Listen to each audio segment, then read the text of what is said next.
I think for some people, a sense of place and the spirit of place and expressing their personal life will be much more important than for others. And I think I'm probably less conscious or concerned about it now than I might have been at other points.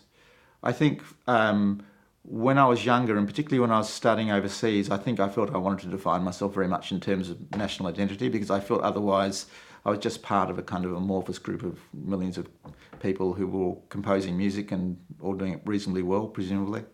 And so to find some kind of distinctiveness in my own background, which allowed me to think about things in my own way, was very important, and allowed me to kind of just to define myself as an individual in a really impersonal, overwhelming world.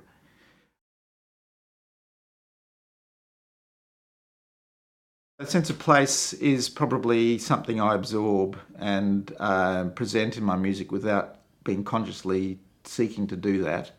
People will quite often comment to me about things in my music which they see as being Australian, and they would talk about things like a sense of space, about the way I go about things, like a horizon line in my music. They'll talk about kind of the sonorous qualities of the music, and seeing some of those things as having that. And there have been particular sonorities and colours I've kept coming back to. So, I mean, it's quite possible I think they probably do reflect that. Certainly there have been plenty of pieces where I realise I've absorbed some sound from my environment. Probably more the sonic environment than anything else is what's important to me. Perhaps the mood or feel of a place can affect me as well.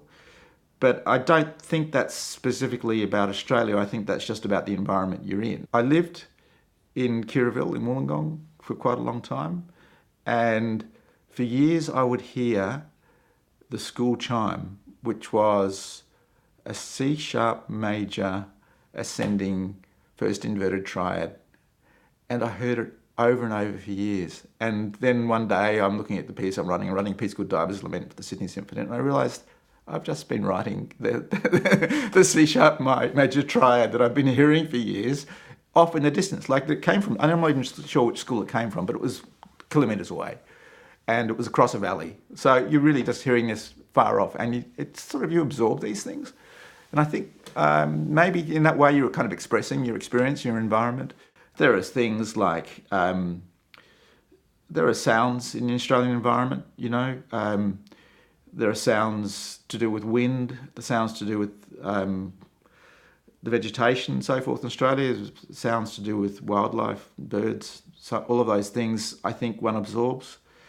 Then there are other sort of more sort of industrial urban sounds which are there too, and which are probably generic for anywhere, but they can be just as important as well. I spent a long time, I can remember fairly early in my life, trying to work out how I could deal with some sounds which were very important to me, which probably are, if not uniquely Australian, certainly they are part of the landscape. And one would be the sound of rain on an iron or a corrugated iron roof. And everyone knows that sound in Australia. That is so memorable. You only have to go into a house that has the corrugated iron during a heavy downpour, and you just know this is an amazing sound. You know, it's so overwhelming and fantastic, and it's also saying something about nature at the same time. There's incredible force that's there. I remember spending a long time trying to work out how to incorporate the sound of a screen door, like a fly screen door slamming shut, and a little squeak and then the slam. Not in a sort of electronic music concrete sort of way, just actually also because it represents something happening. You know, somebody was leaving or somebody was arriving. So, so I think the sonic environment has always been important to me, you know, and we're in a very, very distinctive part of the world. And sometimes if you talk to people who just come here, you realise when you see it through their eyes how amazingly different it is. And also sometimes if you spend time in other parts of the world, you really think, wow, you know, Australia really is distinctive and interesting. And apart from that, you know, the things that are available to us here, the lifestyle and so forth, are amazing. So we actually have the time to also reflect on how to go about presenting what we're doing in a way that people in less fortunate circumstances can't do. And we have a lot of gifts here, which are not just about nature, which are actually about our circumstances socially, politically, economically, a lot of which we take for granted, which I think also create the environment in which you can actually allow yourself to be expressive and creative.